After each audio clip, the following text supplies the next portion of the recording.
Cade Klubnik needs a lot of work, but our special guest says he brings lots of leadership to the table. We'll break it down today on Locked On Jets.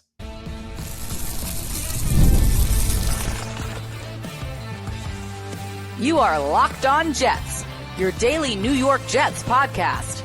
Part of the Locked On Podcast Network, your team every day. I'm John B. from GangGreenNation.com, and today's episode is brought to you by FanDuel. Right now, new customers can bet just $5 and get $150 in bonus bets if your first bet wins. Head to FanDuel.com to get started. Well, on today's show, we are joined by special guest Robby Sabo of JetsXFactor.com. I always love chatting with Robby. We're going to break down what the Jets did in the 2026 NFL Draft. We'll talk Cade Klubnik. We'll talk about whether the Jets made the right pick at 2, selecting David Bailey over Arvell Reese. And we'll talk about the new look wide receiver room after the selections of Kenyon Sadiq and Omar Cooper. Let's jump right in. It's going to be a great discussion with Robby Sabo of JetsXFactor.com. Joining us today is a very special guest and a good friend to this podcast, Robby Sabo, the co-founder of JetsXFactor.com. Robby, good to have you back with us. You were with us before the draft. A lot's happened since then. So lots of different ways we can go here. I wanted to start, though, with a guy who's on the minds of a lot of Jets fans, and that's Cade Klubnik, who plays quarterback. They picked him in the 4th round out of Clemson. So I'll tell you, Robby, I was a critic of this pick. I spent the entire lead up to the draft saying I want to see the Jets take a quarterback on day 3, and then they take a quarterback on day 3, and it's not the guy I wanted. But you've written some interesting stuff about Klubnik, and I know you were at the rookie minicamp just about a week ago. So take us through everything you've seen from Klubnik so far. Yeah, I mean, listen, thanks for having me back. I knew I'd be back. I knew it. With Klubnik, listen, we were there. We didn't see much of the practice, only a short, 15, 20 minutes of team sessions on the second day. But from what I did see, it was pretty solid. He has an idea out there. Now, I'm not here to tell you he's going to be the next great thing. He's going to play over that 4th round pick or under the 4th round pick. I have no idea. Have zero idea. I think maybe, well, let me ask you this. Was it the player or was it more your analytical mind in terms of what they had to do to trade up to grab him in round 4? It was more the player. Okay. I think the trade up compounded it because this was not really the guy I wanted anyway. And I'm just like philosophically not a big fan of day 3 trade ups because to me, it's like one thing if you're trading up for a guy you really like Omar Cooper in the 1st round. But I feel like on day 3, there's not really a great chance anyway. So I don't love moving multiple picks to get a guy. But it was more the player. I just wasn't a big fan of him at Clemson. Well, I'll tell you this. I was sort of agnostic with the pick. I wasn't crushing it. I wasn't loving it. The draft overall, we'll get into that. I think it was a solid draft overall. I wasn't a fan of the first 2 picks, but we'll get into it. Klubnik, basically all I'm looking for with these rookie quarterbacks, with these new quarterbacks, especially mid-round guys, is positive signs that there could be potentially something there. And with Klubnik, when you hear him speak, it's interesting how he overshares. And he overshares in a way that's, you don't prompt him. No one prompted him or asked him about his tough times last year at Clemson, yet he goes right into it. You can tell it's on his mind. And when someone overshares like that and they're an alpha and they try to lead the way and they're a leader, it's only good if it's authentic and it's genuine. And it seems to be right now, but we won't know until he gets in there with his teammates, and we'll find out in due time. My read on the situation is that we're probably not going to see Klubnik this year unless there are multiple injuries or we get to the late season and the Jets are out of the race and just want to give the rookie some playing time. Is that your perspective also? I mean, that's the best plan for sure. But, with this organization, it seems to me that multiple quarterbacks always wind up starting. I'll say this. It's everyone going crazy for Klubnik. We got to slow down a little bit. I'm not trying to be the pessimistic guy. It's just realism. We got to slow down. And I think the best case scenario for the fan is that we're here next year, a year from now, and we still don't know about Klubnik, because that would mean Geno played well and they had a pretty decent season from Geno. Yeah, and one last thing I say about Klubnik is you need to keep in perspective where he was drafted, because to me, when you draft a guy in the 4th round, even if he's just like a quality backup, I think that that's a great outcome. I don't think he needs to be the future of the future of the franchise in order for this pick to eventually be a win. And I'll share what I saw on field too. And again, this is just rookie minicamp, folks. It was a team session. It was more of a learning session. They went full speed, but it wasn't live. It wasn't, tackling. It wasn't even thumping. It was just helmets and shorts. He hit Malik McLean, number 30, young kid, on a post where it was middle open, 2 deep safeties. It was that pre-snap. It stayed that way post-snap, and he looked off the defender, looked off the safeties, came back to the post on the backside. Really pretty ball. He hit Sadiq twice. The first one was a quick, everything pre-snap. Read it, RPO, play action type, boom, right to the flat. Second one was the nicer one where it was longer developing. They had vertical routes down the sideline, corners. They took a lot of the coverage, and Sadiq was coming over on a longer developing over route, and Klubnik hung in there, kind of shifted, moved to the right a little bit, and layered it in there. It was a pretty ball. So you just want to see him have an idea. You want to see the young quarterback not be hesitant, and that's a good start. Doesn't mean he's destined for the Hall of Fame. It doesn't mean it's going to work. It doesn't mean it's not going to work. It's a good start. Let's put it that way. Now, we have a lot to talk about with the rest of the Jets draft, and I'm sure you've got some interesting perspectives on what they did in the 1st round. But before we get there, I just wanted to get your take on how do you make of all this Russell Wilson stuff? I'd rather avoid it, to be honest. It's like, Glenn, he appropriately said he doesn't want to be noisy. He wants to just go about business when he took the job last year. And here's Russell Wilson. They haven't signed him, and he's already making headlines. Why bring it up that you have an offer on the table from the Jets? Why? I forget what the avenue was in the media where he brought that up, but whatever it was, why do that? So if I'm the Jets, I guess I'd be okay with exploring the option if Geno really wanted it, but telling Geno, hey, we'll offer him a contract. If he drags his feet, that's it. And we're cleaning our hands of it. That would be the furthest I'd go. But, truth be told, I'd rather avoid it. I think he was telling everybody that he's deciding between the Jets and CBS now because he may retire and go into the media. So, yeah, I think that goes along with what you're saying. Yeah, it's like, listen, under normal circumstances, do you feel good with the Jets QB2 right now, backup quarterback, if Geno were to go down? No. But, the Jets aren't normal circumstances. Let's be real. This is a rebuilding team, and listen, my thoughts on rebuilding are very different. I think if you get the right coach, it could take 1 year, and you could really change things in a heartbeat. Quarterback obviously is important, but these aren't normal circumstances. So, you kind of feel good with 2027 QB class. You kind of feel good with seeing if Zappe, Klubnik, one of those 2 guys could really step up this summer. My take on it is I'm kind of aligned with you. I don't really see this as a fit that makes sense to me, but I can't get too fired up about it because essentially Russell Wilson's going to take Bailey Zappe's spot if he's signed. And what you're telling me is that if I have to get passionate about whether the Jets sign Russell Wilson or don't, then I actually have to care whether they keep Bailey Zappe or not. And I'm just not willing to do that. So we'll see what happens with Russell Wilson. I'm aligned with you, though. I don't think it'd be a move that would – it's not a move I would make, but I guess I maybe can kind of understand why they do it. I wouldn't be upset, I guess. That's the best way I can put it. I'm kind of with you. I'd put it this way. The only way I'd get fired up is if we come to find out the process doesn't make sense. Like they're begging the guy to sign still at this point. Like they can't live without him, and they're telling him that, and they're communicating that. That's the only way I would get fired up. Otherwise, it is what it is.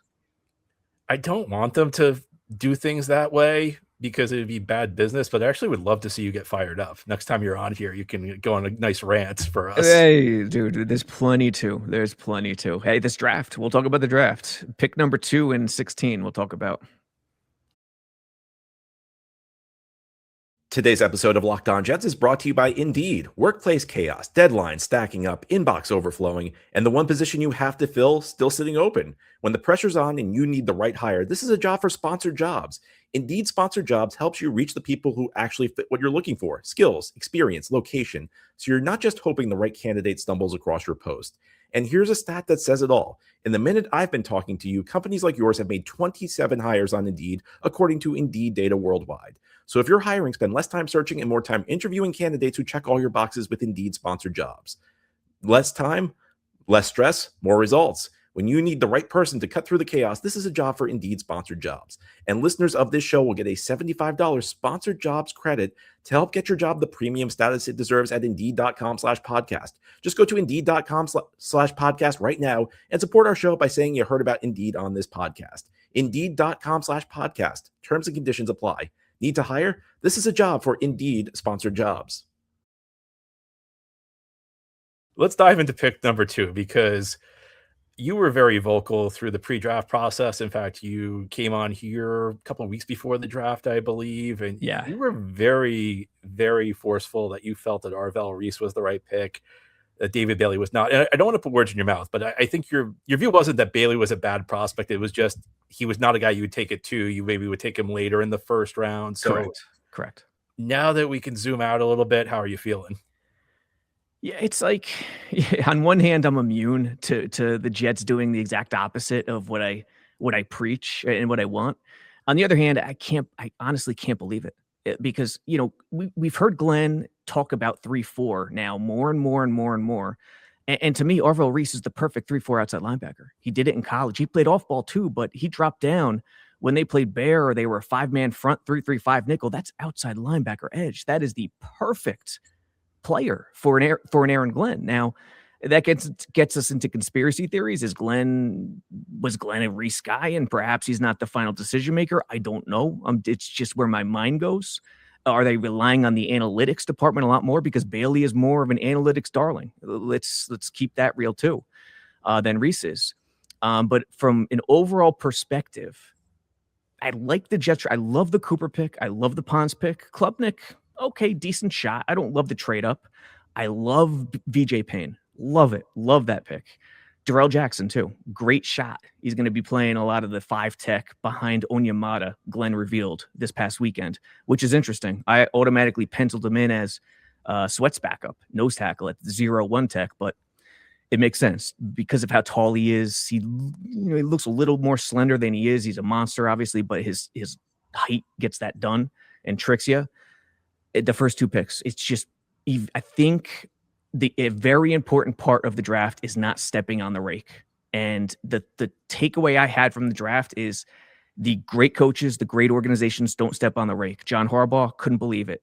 If anyone has had a chance to see the clip from the Giants war room, Harbaugh couldn't believe it, that Reese dropped the 5.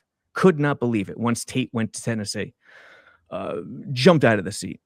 Amazement, look of amazement on his face. And then Francis Maui-Noah at 10. I might have gone Ione instead of Maui-Noah if I were them, but still. Ione to Baltimore, another great organization.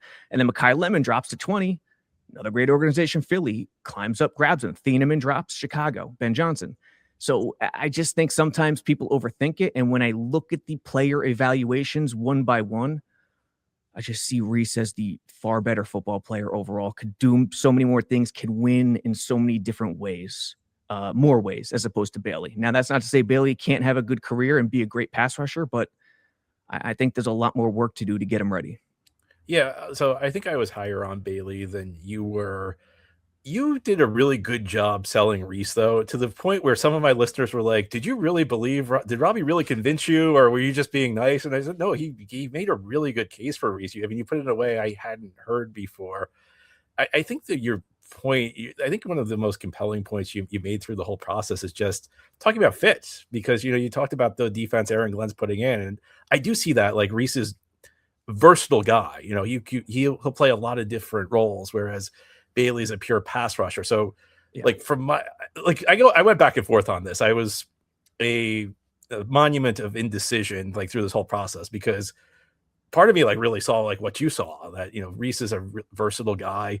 Another part of me said, well, number 2 overall, I probably value edge rushing more than versatility. So I could go either way. And people always make fun of me for being a fence sitter on stuff like this, but I did notice you wrote about the John Harbaugh thing, and your point about the great organizations makes sense, because one of the things I've always said in the NFL is it's amazing how the best teams do the most obvious things when they're presented with an opportunity. For real. Yep. Yeah. Right. It's one thing. Listen, he needed help to get Reese. And listen, the book isn't closed on Reese, obviously. Many things could happen. And I don't have the benefit of meeting with these guys. No one does. None of us do. And when we talk about Klubnik and, guys later in the draft, I'm definitely more fence sitting. Why? Because I haven't dug into them as much. I haven't had the time to. But with Bailey, Bain, Reese, Styles, that top 10, I really dug in. And I just feel there's a couple different angles. First, modern defense. When you look at Mike McDonald, you look at the way it's played. I don't know how the narrative that he's a hybrid or he plays different positions is a negative. It is a bona fide positive, especially in today's day and age. To line a guy up in every different way and he could handle it. The other thing is too, he's coming from a pro style defense at Ohio State in the Big Ten, which mirrors the NFL a lot better than the Big 12 and Texas Tech's defense. I think that playing within structure conversation is going to have to happen at the NFL level, and Reese has a leg up there, even though he's 2 years younger, as opposed to Bailey. They asked Bailey to freelance a lot and just do his thing and have action and slant and crash in or fan out and someone replace him. Trying to play it straight up with him and have him anchored down is going to be the thing where the coaching really has to get him to play better at an NFL level. And if they could do that, then the sky might be the limit for him. But that's a big if. It's something in which I just see Reese being the more complete package. And I see you could make a case that Bailey and Sadiq are specialists, quote unquote, where they do one very good thing at their position as opposed to doing a variety of things. And I just don't like that in terms of the top half of the first round. All right, well, let's jump into Sadiq then. So it sounds like you have some reservations about him. It's tough to explain. I'm not crushing the Sadiq pick as much as I am Bailey. I don't mind Sadiq. It's the situation and the scenario. And when gifted Makai Lemon, and by the way, I don't think I was as high on Lemon as others. But when it comes down to Lemon versus Sadiq, I'm going Lemon every time based on his instincts in terms of route running and just overall feel of the game. When he has the ball and he's route running, it's like he has, 4 sets of eyes on his head. He feels right. He feels natural. Sadiq is new to the position. He's raw. Is he a freaky athlete? Yes. And if he could figure it out at the position, which tight end is not easy in the NFL. And that's the other contradiction. They go with Bailey, which the narrative from the media was he's the more sure thing. And by the way, I wouldn't be surprised if that narrative from the NFL media machine, NFL draft media machine, came from the Jets.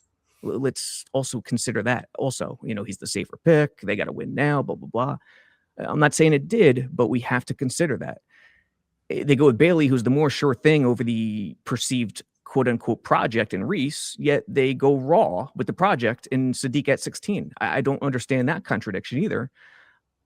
And tight end was so deep. Look at all the great organizations and coaches who took mid-round tight ends this year. Stowers, Philly trades up for Makai Lemon, and then they take Stowers in round 2. I love the Omar Cooper pick, trading up for him. It makes it feel a little bit better, but that's it. It was the first 2 picks. I would have walked away with Reese, Makai Lemon, and called it a day. Sadiq scares me. I like you. I'm not destroying the pick. Give Sadiq a chance to succeed. I would have personally maybe gone in a different direction though, because I understand why they did it. And I do think if it clicks for Sadiq, it can click in a big way.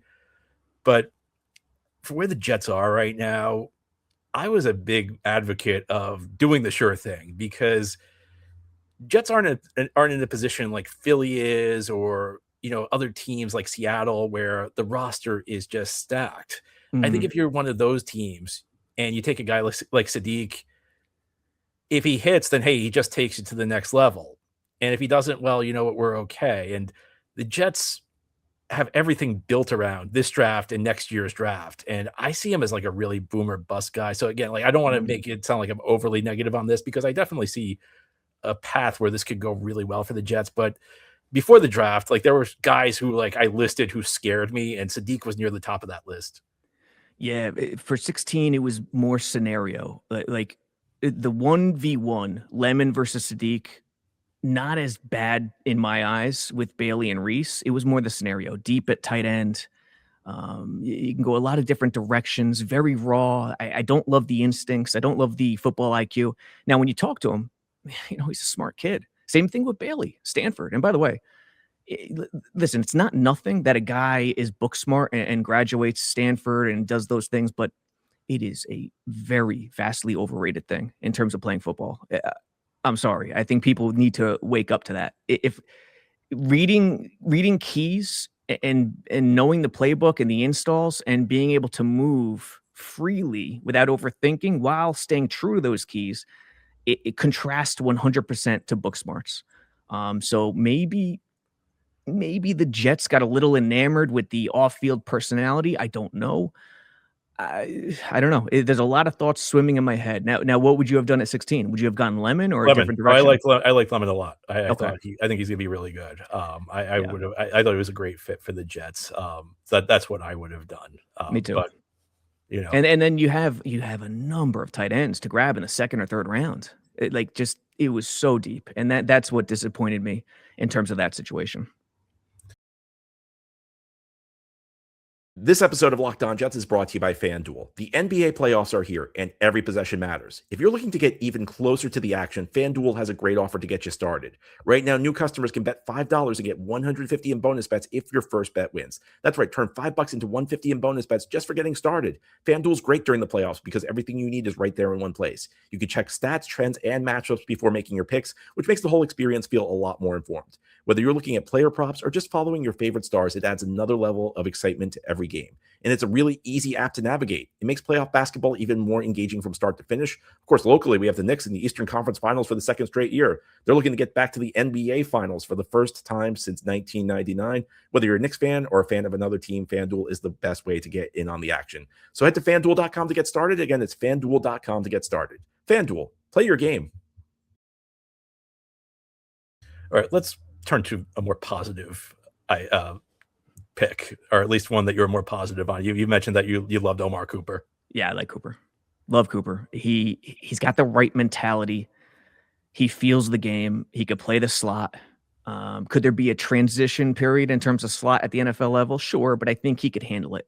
He could play anywhere. He could play outside. He could play the slot. He could do some things in terms of jet motion, orbit in the backfield. So I really like that pick. Now, as a side note, him and Pons, we'll get into Pons too.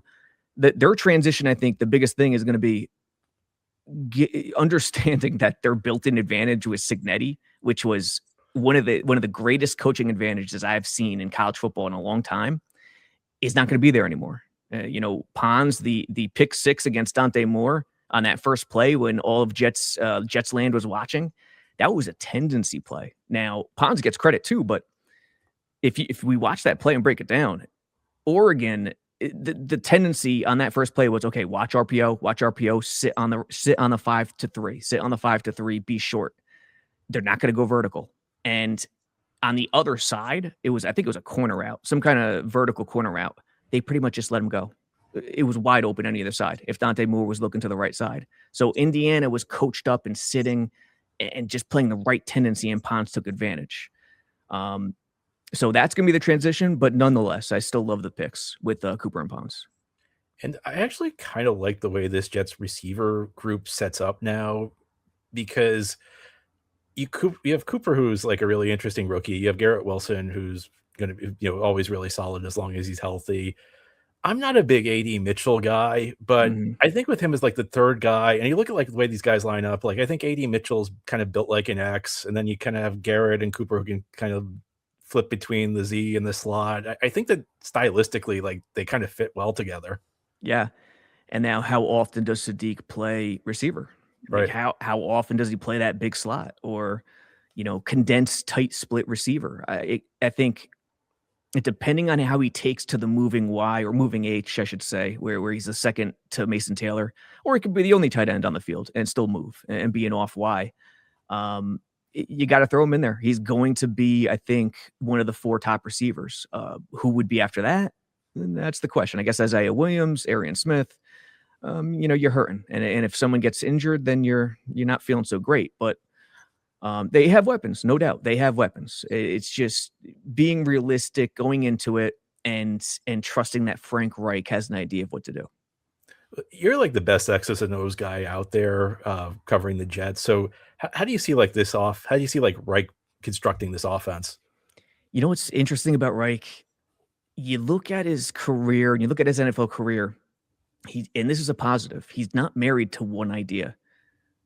He always wants to have a great rushing game, but that's every offensive coordinator. They always want to run the ball. Everyone in the history of football. Doesn't matter. Doesn't matter when.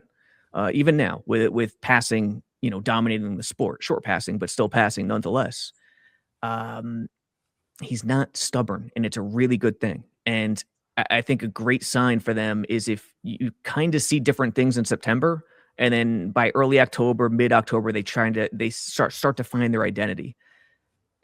I don't know. It's like when they came out with Bryce Young in Carolina, he went pistol right away because he wanted Bryce Young to feel more comfortable. Okay, we're going to be in shotgun, not under center, but you could still run traditional runs out of that formation. Maybe pistol could be mixed in with Geno. I hesitate to say traditional type offense, but I think it's going to be a blend of heavy running, which is Aaron Glenn and what he wants to do, and modern passing, where, Glenn timing, try to get the short stuff mastered first. They have to get the short stuff mastered first, which I think anyone with Brees in fantasy or Brees in betting, go over with the receiving yards for Brees Hall. Well, Frank Reich actually was the starting quarterback of the first Jets game I ever went to. It was Thanksgiving weekend, 1996. I was a kid. Corbett caught a touchdown? Was that the one where Corbett caught a touchdown? No, this was a different game. So my uncle got these tickets from his office, and this was the second Kotite year. So this was the 1 in 15 year. And okay. This was my Christmas present. Now, looking back, I kind of realized that he got these tickets because the guy didn't want them. The guy was just giving them away. Yeah, you don't realize until 10 years later. Right? Yeah. So it's pouring rain at the stadium, and Neil O'Donnell's the starting quarterback. And you probably remember this. This is the game Neil O'Donnell pulled his calf muscle warming up because it's pouring rain. Yes. He slipped. It happened right in front of me. So Frank Reich was the backup quarterback, and he ended up starting the game. They ended up getting blown out. It was against the then Houston Oilers. To tell you how long ago it was like one of Steve McNair's first starts. So that's my Frank Reich story. Yeah, there were a few Oilers bashings back in the 90s with the Jets. Some in the early 90s, although they hung tough in the playoff game in 91. People forget, even though they were 8-8 and they got in. But yeah, I remember as a kid, there were a lot of Oilers bashings. Those Oilers teams were ridiculous in the early 90s. That was the Buddy Ryan, Kevin Gilbride game was when they played the Jets. That was when, the Oilers defensive coordinator was Buddy Ryan, who was Rex's father. I remember the moment, but I forgot it was the Jets that it happened. It was the last game of the season, and it was Kozlitz last year, and the Jets needed to win to get into the playoffs, and they got blown out. But didn't. So 93, yeah. Wow, so that's interesting. I forgot it was the Jets totally. I remember the moment when Buddy, through a sea of people, tried to punch Gilbride, and Gilbride's like, "What is this guy doing? What are you doing? Are you out of your mind?" That's a good trivia. I forgot it was the Jets. Interesting. We go full circle here. Yeah. All right, let's get back more into D'Angelo Ponds, because this was a pick I absolutely loved. This was my favorite pick of the entire draft for the Jets. I mean, I think the only question with him is size, but he just plays bigger than his frame, so I think he's going to be really good. Yeah, me too. And I think, he's the guy I'm watching first with the film, like really trying to dig into it post draft. And yeah, I get it with the size. If he's going to play outside, I wouldn't rule out slot either. And that's a good thing. I wouldn't go exclusively slot with him unless something traumatic happens and you don't feel good with him outside. But him having the ability to potentially do both is great. The size is an issue, but he's got the physical traits to overcome it. And the most important thing is he's smart. His football IQ is there, and he's really responsible in terms of what he has to do on each play. I'm going to have some film come out soon, and it's going to try to start with that stuff, with the key and the reads, and just giving himself advantages that other corners don't give themselves. And, kudos to him, kudos to Cignetti. He came over from JMU to Indiana. I love the pick. Really love the pick. That's one of the knocks in terms of me not wanting to go Sadiq at 16. Because if you go Makai Lemon and you go tight end in second round, you're not getting Pons. So there's a give and take there. If people bring up the size, and look, it's fair, it's a limitation, but for me, it's not about what your weaknesses are. It's about how you overcome them, because there's no such thing as like a perfect prospect entering the NFL draft. And I just think there are so many ways Pons overcomes his size, whether you want to talk about those instincts you mentioned. And I think the combine can be overrated in some areas. I think the best way to look at it is to know what you want to see in each player. And for me, Pons' vertical was going to be really important because, first of all, I think that kind of shows explosion. But second of all, it's kind of an indicator of whether you're going to be able to like throw alley-oops on the guy all day. And look, I'm not saying like you play San Francisco that he's going to cover Mike Evans, but the fact he had that huge vertical kind of alleviated some of my concerns that other teams are going to be able to like just like throw the ball at will on him. Yeah, fair. 100% fair. And shorter guy in the NFL without a vertical, it's rough. It's rough because you could only do so much in terms of body positioning, especially in today's day and age when they're just aching to throw the flag on DBs. So the first thing I look for is his smarts, his IQ, how disciplined he is in terms of reading coverages, and he's got it. So I love it. I love the pick. He's got the right mindset. We'll see what happens. I do think he can play the outside, but we shall see. Yeah, and I was pleasantly surprised the Jets took him. I actually wasn't expecting them to take him because despite Aaron Glenn being the coach and despite Aaron Glenn being kind of an undersized corner, the early indications were that they kind of valued length and size in their corners. They signed Brandon Stevens, who's big. They drafted Daisy Thomas. So they kind of went against the grain of what they'd been doing the last year when they picked Pons. And maybe that's just the case because maybe this is the case that they thought he was an exceptional talent. True. And on top of that, I know people labeled it as a sneaky positional need, but corner wasn't the highest positional need. So yeah, that's a fair point. I don't think, is that the absence of Wilkes and Glenn calling plays? No, I don't think so. I think Glenn's fingerprints were all over last year's draft. This year, has it changed somewhat? Maybe. I don't know. Again, that was the prior thought I threw out was just a thought. I don't know what's true. But that's a good point.